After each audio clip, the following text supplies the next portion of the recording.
অনিক হেসে বলে, আমারও এই একই লাভ কেস। আসলে হয়তো আরিয়ান তোমাকে বলেছে আমি কেমন। যখন আরিয়ানের মা ওর বাবাকে খুন করে অন্য কারো সাথে চলে যায়, তখন থেকেই আরিয়ান বদমেজাজি হয়ে যায়। একটুকুতেই খারাপ ব্যবহার করতো আরিয়ান। তারপর ক্লাস 10-এ ওর একটা মেয়ের সাথে রিলেশন হয়। মেয়ের নাম অরিন।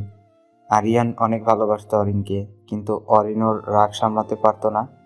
তো ধীরে ধীরে অরিন আমার কাছে চলে আসে ওর সাথে ব্রেকআপ করে। আমিও কয়েকদিন অরিনের সাথে রিলেশন করি, তারপর মেয়েটা সুইসাইড করে।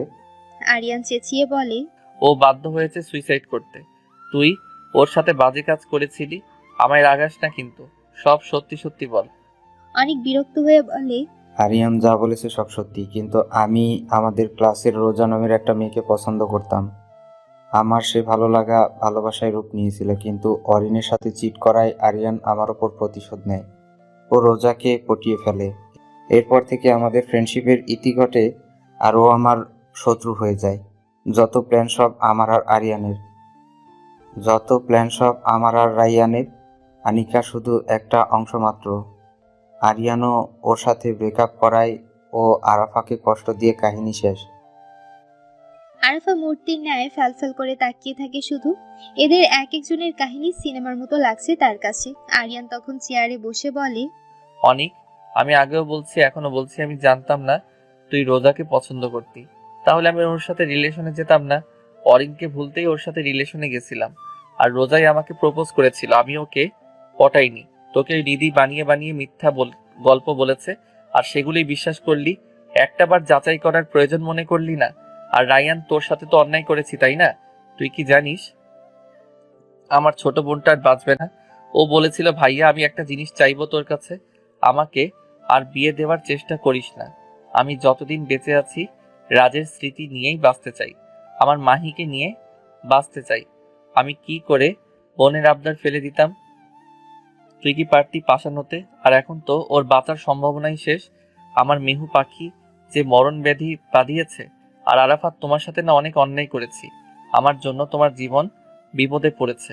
সরি, আসলে ভালোবাসাটা বেশি ছিল, তাই সহ্য হতো না অনিকের কথা তোমার মুখে। অনেক কষ্ট দিয়েছি। আর না, আনিকা, তুমি ভালো মেয়ে, ওদের চক্করে পড়ে নিজের জীবনটা নষ্ট করো না প্লিজ। সুহাস, শিহাব, তোদের সাথে অনেক অন্যায় করেছি, পারলে মাফ করে দিস। তোরা আমার আপনজন, তোদের সাথে কি রাগ করে থাকা যায়? আরাফা, সত্যি তুমি আমার দ্বিতীয় ভালোবাসা নও, একদম প্রথম ভালোবাসা। কারণ আমি অরিনকেও ভালোবাসিনি, ও আমার আবেগ ছিল শুধু। আর বাকিরা তো চিল করেছে জাস্ট। আচ্ছা, আমরা কি আবার আগের মতো হতে পারি না? আকাশে সিঁদুরের মতো আভা ক্রমেই বাড়ছে। থালার মতো সূর্যটা তার মিষ্টি মোলায়েম রোদ ছড়িয়ে জানান দিচ্ছে কোনো এক নতুন সকালের। সিনহা এসে দেখে আরাফা নিশ্চিন্তে শিশুর মতো ঘুমাচ্ছে। সিনহা হেসে জানালার পর্দাটা সরিয়ে দেয়। এক ফালি মিষ্টি রোদ কাঁচের জানালা ভেদ করে এসে পড়ে আরাফার উপর। মুখের উপর রোদ পড়তেই কপাল কুঁচকে ফেলে সে। দুই হাত দিয়ে রোদ আড়াল করে চেঁচিয়ে বলে, সিনহার বাচ্চা, জানালা খুললি কেন?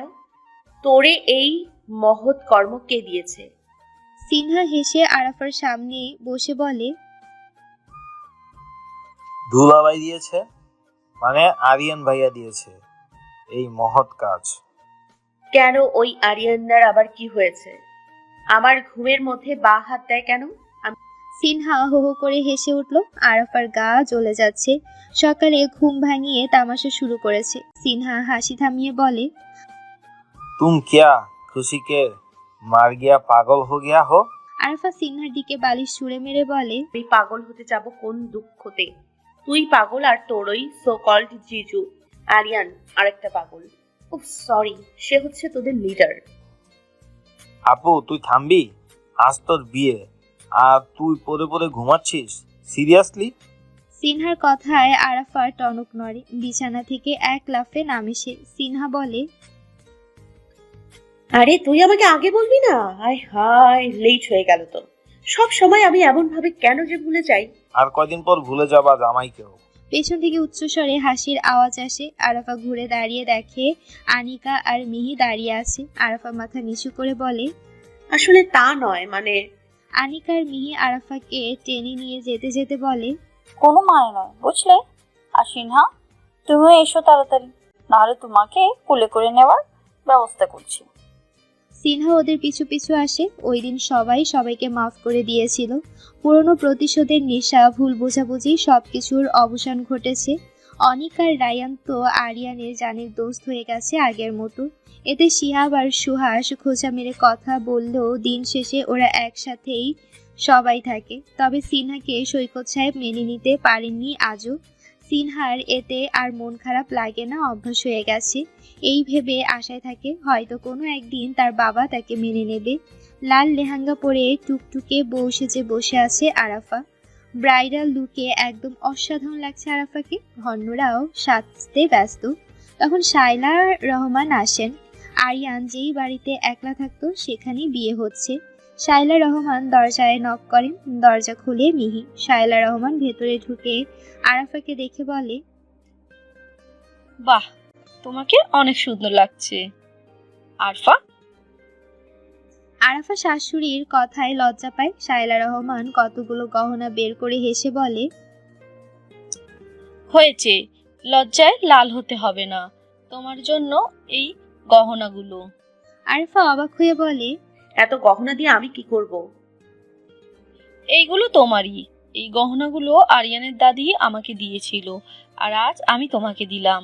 আরাফা মিষ্টি হেসে বলে, মা, এগুলো এখন আপনার কাছেই রাখুন, অন্য একদিন না হয় নিব। আপনি যতদিন আছেন আপনার কাছেই থাক সবকিছু। শায়লা রহমান খুশি হয় আরাফার কথায়। মেয়েটার এসবের প্রতি কোনো লোভ নেই। তিনি আরাফার মাথায় হাত বুলিয়ে বলে, সুখী হও মা। কিছুক্ষণ পরেই আরাফাকে নিচে নামানো হয়। আরিয়ানের চোখ দুটো আরাফাকেই খুঁজছিল। আরাফাকে নামতে দেখেই কলিজায় পানি আসে। তৃষ্ণার্তের মতো তাকিয়ে আছে আরিয়ান আরাফার দিকে। সবাই যে দেখছে সেদিকে ভ্রুক্ষেপ নেই তার। সে এখন আরাফার মুখ দেখার জন্য উতলা হয়ে পড়ে, কিন্তু মেয়েটার ঘোমটার জন্য কিছুই দেখাচ্ছে না। পাশ থেকে অনিক আরিয়ানের পেটে খোঁচা মেরে বলে, পরাণ যায় জুলিয়ারে, পরাণ যায় জুলিয়ারে। অনিকার সাথে তাল মিলিয়ে সুহাস বলে, কিরে মামা, জ্বরে নাকি কিছু? তখন শিহাব এসে বলে, কি করো তোমরা? রায়ান খোঁচা মেরে বলে, এই তো তোমাকে দেখার অপেক্ষা দিয়েছিলাম, জানো কতটা তৃষার্ত হয়েছিলাম। এতটা দিন তোমাকে না দেখে থাকতে থাকতে আমি ক্লান্ত। আজ এত সুন্দর করে সেজেছো কেন দুষ্টু? রায়ানের কথা শুনে শিহাব ভাবাচাকা খেয়ে যায়। সুহাস আর অনেক মুখ টিপে হাসে। শিহাব একবার আরিয়ানের দিকে তাকায় আর একবার ওদের দিকে তাকায়। ব্যাপারটা বুঝতে পেরে অট্ট হাসিতে ফেটে পড়ে। সাথে সাথে বাকি তিনজনও হেসে দেয়। আরিয়ান রেগে বলে, থামবি তোরা, তোদেরও একদিন দিন আসবে, দেখিস কি করি। একটাকেও শান্তিতে থাকতে দেব না। সবাই হাসতে হাসতে চলে যায়। বিয়ে পড়ানো শুরু হয় একটু পরেই। আরাফাকে কাজী কবুল বলতে বলে। আরাফা অনেকক্ষণ সময় নিয়ে থেমে থেমে বলে, কবুল কবুল কবুল। এরপর আরিয়ানকে কবুল বলতে বলে। আরিয়ান একশ্বাসে বলে, কবুল কবুল কবুল কবুল কবুল। সাথে সাথে চারিদিকে সবাই হেসে দেয়। আরাফাও মুচকি মুচকি হাসছে। আরিয়ান বুঝতে পারে না কেন হাসছে। রায়ান হাসতে হাসতে বলে, ভাই থাম, 4 বার কবুল বলে ফেলেছিস, আর কতবার বলবি? আরিয়ান নিজের মাথায় নিজেই গাঁটটি মারে। এক্সাইটমেন্টে পাগল প্রায় সে। কত সংগ্রাম করে আরাফাকে বিয়ের জন্য রাজি করিয়েছে সে। আরিয়ান আরাফার কানে কানে বলে, সারপ্রাইজ আছে একটা, বেলকনিতে দেখে নিও। আরাফাকে মিহি আর আনিকা মিলে ফুলে সাজানো ঘরে বসিয়ে রেখে গেছে। ঘরটার চারিদিকে অসংখ্য রঙের মোমবাতি জ্বলছে। আনিকার মিহি যেতেই আরাফা উঠে দাঁড়ায়। আস্তে আস্তে ফেলে বেলকনিতে যায়। একটা চিরকুট, তাতে লেখা ওয়ার্ড্রোপের উপরে ড্রয়ারে কিছু আছে। আরাফার বিরক্ত লাগছে। এত ঢং করার কি আছে? আরাফা ওয়ার্ড্রোপের প্রথম ড্রয়ার খুলতে একটা নীল শাড়ি দেখতে পায়। তার পাশে আরেকটা চিরকুটে লেখা, আমি তোমাকে আমার নীল পরি রূপে দেখতে চাই। ওখানে সব রাখা আছে, সুন্দর করে পরবে শাড়ি, তবে ভুলেও মেকআপ আর লিপস্টিক ব্যবহার করবে না। লিপস্টিকের টেস্ট নিশ্চয়ই খুব বাজে। শেষের লাইনটা পরে আরাফা হেসে দেয়। যত্ন করে শাড়িটা পরে নেয় সে। নীল শাড়ি, স্লিভলেস ব্লাউজ, চুলগুলো এলোমেলো করে পিঠে ছড়িয়ে দেয় সে। বেলকনিতে রাখা দোলনায় গিয়ে বসে। আরিয়া নিজের দরজার সামনে আসতে সুহাস, মিহি, আনিকা, শিহাব, রায়ান, অনিক এসে দরজার সামনে দাঁড়ায়। আরিয়ান এদের দেখেই মানি ব্যাগ এদের হাতে দেয়। রায়ান খুশি হয়ে দরজা থেকে সরে দাঁড়ায়। আরিয়ান দরজা লাগাতে লাগাতে বলে, টাকা গুনতে সমস্যা হলে কাউকে ভাড়া এনে নিস, গুনতে সাহায্য করবে তোকে। ওপাশ থেকে সুহাস চেঁচিয়ে বলে, শালা দরজা খুল, এবার 2 টাকার বান্ডিল তোরে আমি দেখতাছি। হারামি কোথায়? এপাশে আর কথা শোনা যায় না। ওরা জ্বালাবে, তাই আরিয়ান আগে থেকেই এই সাউন্ডপ্রুফ রুমটা সাজাতে বলেছে। এখন না বাহিরের শব্দ আসবে আর না ভেতরের শব্দ বাহিরে যাবে। আরিয়ান আস্তে আস্তে বেলকনিতে এগোয়। যতই এগোচ্ছে দুটো মানুষের বুকে তুমুল ঝড় চলছে, বুকের ভেতরে ঢিপ ঢিপ শব্দ হচ্ছে। আরিয়ান বেলকনিতে পা রাখতেই থমকে যায়। চাঁদের আলোয় নীল শাড়িতে আরাফাকে বড্ড মোহময় লাগছে। আরিয়ান আরাফার দিকে তাকিয়ে বলে, নীলে মোড়ানো কোনো এক পরী নাকি আমার স্বপ্ন রাজ্যের রানী? আরাফার কানে আরিয়ানের কথা যেতেই লজ্জায় মিয়ে যায় সে। আজ কেন এত লজ্জা করছে? আরিয়ান ধীর পায়ে গিয়ে আরাফার সামনে বসে শান্ত কণ্ঠে বলে, তাকাও আমার দিকে। কণ্ঠে যেন এক গ্লাস মাদকতা মেশানো ছিল। আরাফা ঢোক গিলে চোখ তুলে তাকায়। 4 চোখ এক হয়ে যায়, হারিয়ে যায় একে অপরের চোখে। আরিয়ান আরাফার চোখের দিকে তাকিয়ে বলে, তোমার চোখের গভীরতা মাপতে গিয়ে আজ তুমি নামের অথই সাগরে ডুবে যাচ্ছি। সকালবেলা আরাফার ঘুম ভেঙে যায়। উঠতে গিয়ে মনে করে তাকে দুটো হাত আষ্টে পৃষ্ঠে জাপটে ধরে আছে। আরিয়ানের ঘুমন্ত মুখটা চোখে পড়ে আরাফার। চুলগুলো কপালে এসে পড়েছে, কি নিষ্পাপ লাগছে ঘুমের মধ্যে। আরাফা আরিয়ানের কপালে আলতো চুমু এঁকে দেয়। আরিয়ান চোখ খুলে বলে, ছিল তুমি ঘুমের মধ্যে আমার সুযোগ নিলে? তুমি তো খুবই বাজে মেয়ে। আরিয়ানের কথা শুনে আরাফা হেসে দেয়। উত্তর না দিয়ে আরিয়ানের বুকে মুখ লুকিয়ে রাখে। সকালবেলা শাওয়ার নিয়ে কালো রঙের সালোয়ার কামিজ পরে আরাফা নিচে যায়। তাকে দেখে মিহি চোখ টিপে দেয়। আরাফা লজ্জা পায় খুব। এই মেয়েটা খুবই দুষ্টু। আরাফা মিহিকে জিজ্ঞেস করে, মাহি কোথায়? কাল থেকে দেখছি না। মিহি হেসে বলে, তার দাদু তাকে নিয়ে বেড়াতে গিয়েছিল, চলে আসবে। আর কাল ভিড়ের মধ্যে ওকে রায়লার কাছে রেখেছি। তুমি খেতে বসো। আরাফা একটা চেয়ার টেনে খেতে বসে। আরিয়ান সিঁড়ি দিয়ে নামছে। হঠাৎ মিহির কাশি আসে। কাশির সাথে রক্ত বের হয়। সবাই ভয় পেয়ে যায়। আরিয়ান দৌড়ে আসে, মিহিকে কোলে তুলে বলে, রায়ান গাড়ি বের কর, কুইক। রায়ান মিহির এই অবস্থা দেখে হতবুদ্ধ হয়ে যায়। অনেক গিয়ে দৌড়ে গাড়ি বের করে। রায়ান, আরিয়ান, শায়লা রহমান আর আরাফা আসে মিহির সাথে। আরিয়ান মিহিকে নাড়াচ্ছে আর বলছে, প্লিজ মেহু পাখি, চোখ খুলে রাখ, বন্ধ করিস না চোখ প্লিজ। অনেক তাড়াতাড়ি ড্রাইভ কর। মেহু, চোখ খোল। মিহি চোখ খুলে কষ্টে বলে, ভাইয়া, আমার কিছু হলে মাহিকে দেখে রাখিস প্লিজ। প্লিজ বোন, এসব বলে না। আমাকে বলতে দে, তুই ওকে তোর পরিচয় বড় করবি। ওকে চৌধুরী বাড়ি যেতে দিস না রে। আর আমায় রাজের পাশে কবর দিস প্লিজ। আর মিহির কথা থেমে যায়। একটা হিসকি ওঠে, নাক দিয়ে রক্ত পড়ছে। হাসপাতালের সামনে গাড়ি থামতে আরিয়ান মিহিকে নিয়ে নামে। সবাইকে পেছনে ফেলে দৌড়ে হাসপাতালে ঢোকে। একটা বেডে শুয়ে চিৎকার করে বলে, মেহু চোখ খোল please. Doctor, doctor.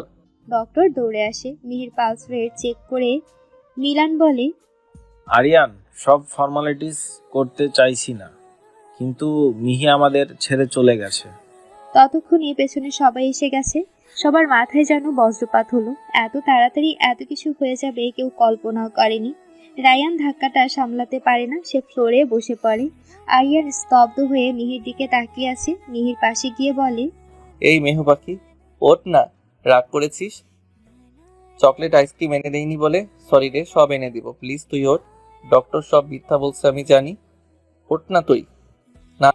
Shaila Rahman আর আরাফা আরিয়ানের পাশে এসে দাঁড়ায়। শায়লা রহমান চোখের পানি মুছে বলে, বাবা, ও আর নেই, ও কথা বলবে না রে। আরিয়ান চিৎকার করে বলে, না না না, ও কোথাও যাবে না। ও আদা করেছিল সবাই ছেড়ে গেলে ও যাবে না। এই মেহু, তুই প্রমিস পূরণ করলি না কেন? তুই তো এমন না, ওঠ না, সবাইকে দেখিয়ে দে তুই কোথাও যাবি না আমায় ছেড়ে। মাহি তো কাঁদবে, প্লিজ ওঠ না। মা, মা, আমি ওকে বড় করেছি মা, ও কেন আমাদের ছেড়ে যাবে?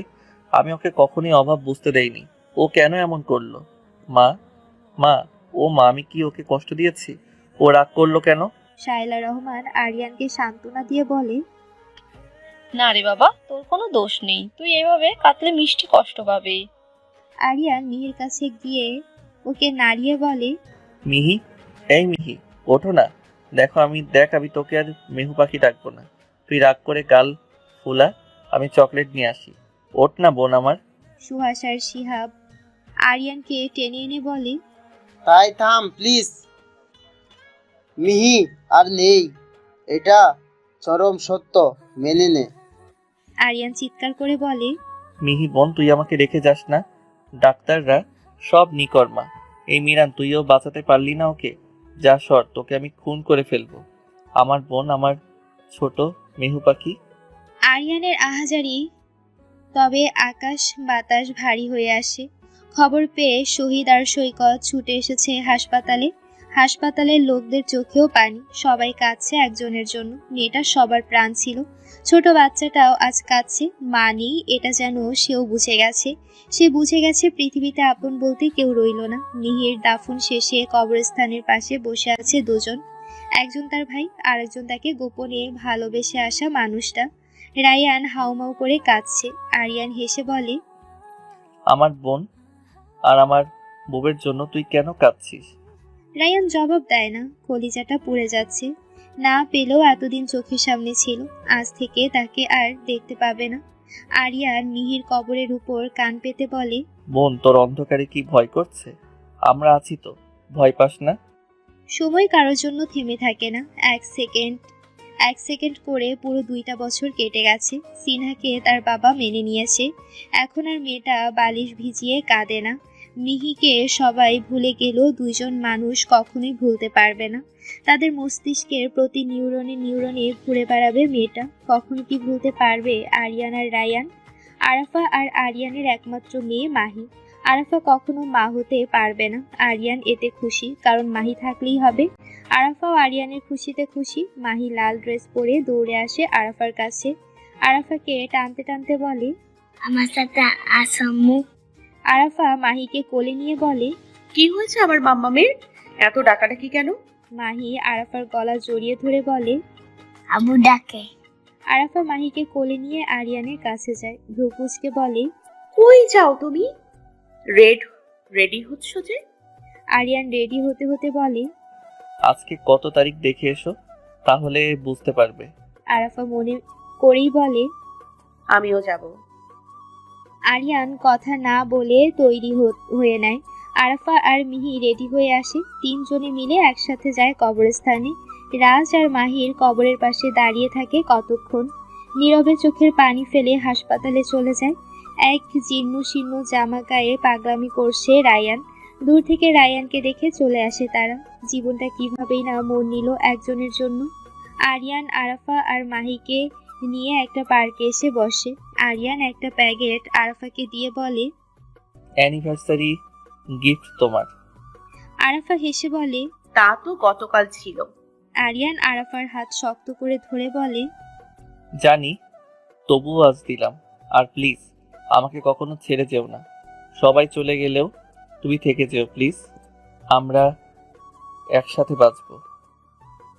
আরাফা হেসে বলে, ভালোবাসার বাজিটায় আমরা দুজনেই হেরে গেলাম। কেউ কাউকে